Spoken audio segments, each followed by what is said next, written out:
अस्सलाम वालेकुम student. JavaScript tutorial के लेक्चर नंबर 7 के साथ मैं हूं मकबूल हुसैन। आज के लेक्चर में जो हम टॉपिक डिस्कस करेंगे उसका नाम है जावास्क्रिप्ट स्विच। लास्ट लेक्चर में हमने if else multiple if else के बारे में देखा था, तो अगर किसी ने वो लेक्चर नहीं सुना तो पहले वो लेक्चर सुन ले ताकि आपको ये वाला लेक्चर आसानी के साथ समझ आ सके। आइए देखते हैं हम स्विच की डेफिनेशन जावास्क्रिप्ट के अंदर। JavaScript switch statement use to execute one code from multiple expression, यानी अगर हमारे पास एक कोड है उसको अगर हमने मल्टीपल एक्सप्रेशन पर शो करवाना हो यानी चेक करना हो तो उसके लिए हम स्विच का इस्तेमाल करते हैं।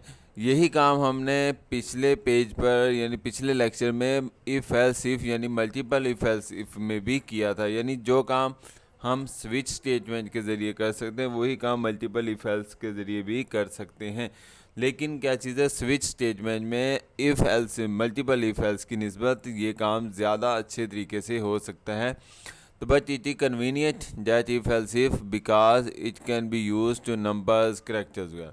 तो ये चलते हैं, हम सबसे पहले हम सिंटैक्स देखते हैं स्विच स्टेटमेंट का। तो स्विच स्टेटमेंट का जो सिंटैक्स है, सबसे पहले हम स्विच लिखेंगे जो एक कीवर्ड्स कहलाता है। उसके बाद एक्सप्रेशन लिखते हैं और एक्सप्रेशन के बाद एक्सप्रेशन में यानी कंडीशन आ जाएगी। उसके बाद हम कर्ली ब्रैकेट्स लगाकर लिखेंगे केस वैल्यू 1। ठीक है जी, ये स्विच स्टेटमेंट में यूज़ होता है, इसके अलावा कहीं भी केस का लफ्ज़ यूज़ नहीं होता। तो हम क्या इस्तेमाल करेंगे, केस वैल्यू 1, और उसके बाद हम कॉलन लगा देंगे। और यानी अगर कंडीशन सही होती है यानी वो जो वैल्यूज़ है वो केस 1 में है तो इसका मतलब है कंडीशन सही है, और उसके बाद हम उसकी जो स्टेटमेंट है वो एग्जीक्यूट कर देंगे। और उसके बाद इसको टर्मिनेट करने के लिए यानी इसी ताकि हम किसी और नेक्स्ट केस को चेक ना कर सकें, उसको टर्मिनेट करने के लिए हम ब्रेक का कीवर्ड इस्तेमाल करते हैं। उसके बाद नेक्स्ट हम दूसरा केस शुरू करेंगे, केस वैल्यू 2।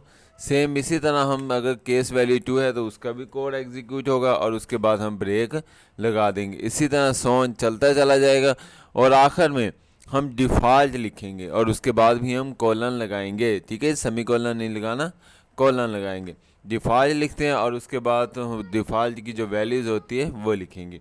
जिस तरह पिछले लेक्चर्स में हमने इफ़ एल्स इफ़ में यानी एल्स के बाद जो लास्ट में जो स्टेटमेंट आती थी वो लिखते थे, इसमें भी हम डिफ़ॉल्ट के बाद जो स्टेटमेंट आएगी यानी अगर कोई भी वैल्यूज़ मैच नहीं कर रही तो उस वक्त हम जो स्टेटमेंट इस्तेमाल करेंगे वो डिफ़ॉल्ट वैल्यू इस्तेमाल करेंगे। उसके बाद जो है वो स्विच का जो टैग है यानी वो सिंटैक्स है वो क्लोज हो जाएगा। अब हम इसकी एक एग्जांपल देखते हैं। एग्जांपल में आपको डायरेक्टली हम प्रैक्टिकली करके दिखाते हैं। यहाँ पर थोड़ा सा लेंथी प्रोग्राम है जिसकी वजह से यहाँ पर आपको नज़र नहीं आ सकेगा सही तरीके से। तो मैं यहाँ से मैंने वो प्रोग्राम ये देखें लिखा हुआ है, इसको मैं यहाँ से कॉपी करता हूँ और उसके बाद हम नोटपैड के अंदर जाते हैं और यहाँ पर हम वो प्रोग्राम जो है जो मैंने आपको समझाना है वो पेस्ट कर देते हैं। अब इसको सबसे पहले कंट्रोल एस के ज़रिए सेव करते हैं। डेस्कटॉप पर हम इसको लिखते हैं और उसके बाद फाइल का नाम जो है SWITCH स्विच देते हैं और उसकी जो टाइप है HTML देंगे। ठीक है जी, अब हम इसको सेव कर लेते हैं। तो ये देखें हमारा कोड जो है वो चेंज हो चुका है यानी कलर जो। अब हम इसको समझने की कोशिश करते हैं। तो सबसे पहले हम क्या लिखते हैं जी, हम HTML का टैग लिखते हैं, उसके बाद बॉडी का टैग लिखते हैं और लास्ट में हम क्या लिखते हैं यानी स्क्रिप्ट का टैग यूज़ करेंगे। अब हमारे पास स्विच में हमने क्या आपको बताया था, हम सबसे पहले एक वेरिएबल डिक्लेयर करते हैं var great equal to B. ठीक है, तो हमने वैल्यूज़ दे दी यानी ग्रेड एक वेरिएबल का नेम है और उसको हमने एक वैल्यू दी है वो है जी बी। तो बी को लिखने का तरीकाकार भी आपको बताया गया है कि जब भी हमने कोई सिंगल करैक्टर लिखना है तो उसे सिंगल कोटेशन के अंदर लिखा जाता है। ज़्यादा करैक्टर लिखने हैं तो हम मल्टीपल डबल कोटेशन लिखते हैं। ठीक है जी, तो बी को हमने ग्रेड में असाइन कर दिया और उसके बाद हमने एक और वेरिएबल लिया है, वेरिएबल रिज़ल्ट। ठीक है जी, अब हम क्या करते हैं, अब हम यहाँ पर एक कोड लिखते हैं यानी जो स्विच सबसे पहले सिंटैक्स लिखेंगे स्विच का और उसके बाद हम स्विच की जो ब्रैकेट है वो स्टार्ट कर देंगे। अब हम देखेंगे यानी ग्रेड में क्या है, अब देखा जाए तो ग्रेड में क्या है, बी है। ठीक है जी, तो हमारे पास सबसे पहला जो केस है वो क्या चीज़ है, केस ए। यानी अगर जो ग्रेड में लफ्ज़ आया है वो अगर ए के साथ मैच होता है तो फिर हम क्या करेंगे, यानी रिज़ल्ट में हम क्या शो करवा देंगे, यानी ए ग्रेड शो करवाएंगे, यानी ए ग्रेड जो है वो रिज़ल्ट के अंदर चला जाएगा। और उसके बाद हम क्या करेंगे, प्रोग्राम को यानी टर्मिनेट कर देंगे, यानी ब्रेक लगाकर टर्मिनेट कर देंगे। ये किस सूरत में होगा, जब हमारा कोड जो है वो ए लिखा होगा, ठीक, लेकिन हमारा तो बी है, तो इसका मतलब है ये कंडीशन जो है वो गलत हो रही है। अब हम आते हैं अगली कंडीशन पर। अगली कंडीशन में हमने क्या लिखा हुआ है, केस बी आपके सामने लिखा है, और अगर केस बी सही है, जिस तरीके से आपको पता भी है केस बी सही है, तो हम क्या चीज़ है, हम बी ग्रेड जो है वो रिज़ल्ट में डाल देंगे, और उसके बाद हम ब्रेक लगा कर अपने प्रोग्राम को टर्मिनेट कर देंगे।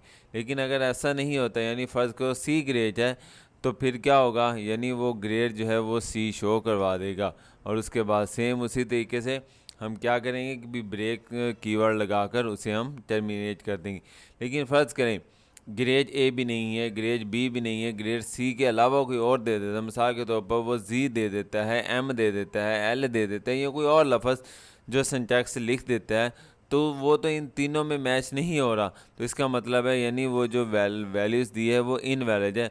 तो फिर हम कहाँ चले जाएंगे, डिफ़ॉल्ट में। डिफ़ॉल्ट के बाद फ़ौरन जो है जो कुछ भी लिखा होगा स्टेटमेंट में वो शो हो जाता है, ठीक है जी। जिस तरीके से आपको हम दिखाएंगे, यानी यहाँ पर ग्रेड में जाना है और नो ग्रेड लिखकर हमने यहाँ पर उसको रिज़ल्ट में डाल देना है, और उसके बाद हमने यहाँ पर उसे बंद कर देनी है करली ब्रैकेट। अब रिज़ल्ट में जो भी वैल्यूज़ आई है, चाहे ए ग्रेड है, चाहे बी ग्रेड है, चाहे सी ग्रेड है या डी ग्रेड है, जो कुछ भी आया है वो क्या रिज़ल्ट में आया, तो रिज़ल्ट को शो करवाने का तरीका अगर हमारे पास आपको पता है, जब भी हमने कोई भी वैल्यूज़ शो करवानी हो तो उसके लिए डॉक्यूमेंट्स डैश राइट लिखते हैं और ब्रैकेट के अंदर वो वेरिएबल का नाम लिखते हैं जिसमें वो वैल्यूज़ पड़ी होती है। उसके बाद हम स्क्रिप्ट का टैग क्लोज़ कर दें, उसके बाद बॉडी का टैग और इसको HTML का टैग क्लोज़ कर देंगे, ठीक है। अब हम इसको सेव करते हैं ताकि जो चेंजिंग हुई है वो ख़त्म हो जाए, वो सेव हो जाए। अब हमने इसको जो प्रोग्राम सेव किया था, ये देखिए आपके सामने ये स्विच का पड़ा हुआ है, मैं इस पर डबल क्लिक करके इसको ओके करता हूँ जी। तो ये देखिए हमारे पास जो प्रोग्राम है वो क्या लिखा हुआ है, ग्रेड बी जो है वो लिखा हुआ आ चुका है, ठीक है जी। क्यों ग्रेड बी आया, क्योंकि हमारे कोड में यहाँ पर बी था, तो इसलिए आउटपुट में बी आए। हम चाहते हैं बी की बजाय हम कोई और वैल्यू देते हैं, मिसाल के तौर पर हम डी ए दे देते हैं या सी दे देते हैं, फ़र्ज़ करें हम सी देते हैं। जब हम सी देते हैं उसके बाद फ़ाइल को सेव कर लेते हैं जी। ये देखें जी आपके सामने फ़ाइल को सेव किया।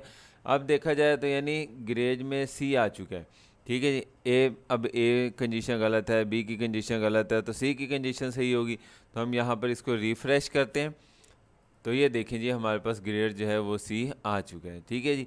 इसी तरह हम फ़र्ज़ करें हम इसको ग्रेड को सी की बजाय ना जेड दे देते हैं, तो यहाँ पर देखें जी मैंने जी लिखा, अब इसमें फ़ाइल में सेव किया। अब आपने देखा होगा कि यानी जी जो है ना ए से मिल रहा है, ना बी से मिल रहा है, ना सी से मिल रहा है, तो इसका मतलब वो किधर चला जाएगा, वो डिफ़ॉल्ट वैल्यूज़ में चला जाएगा।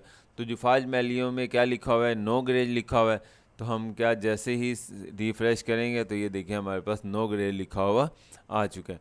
उम्मीद है आपको समझ आ चुका होगा कि किस तरीके से हमने ये स्विच स्टेटमेंट का प्रोग्राम बनाते हैं और उसको एग्जीक्यूट करते हैं। उम्मीद है आज का लेक्चर आपको समझ आया होगा। अगर किसी भी टॉपिक समझ ना आई हो तो हम मुझसे इस ईमेल एड्रेस पर या जो मेरा यूट्यूब का चैनल है कंप्यूटर ट्यूटोरियल हब, इस पर कमेंट्स करके पूछ सकते हैं। अपना ख्याल रखिएगा। अल्लाह हाफिज़, फ़ी अमानिल्लाह।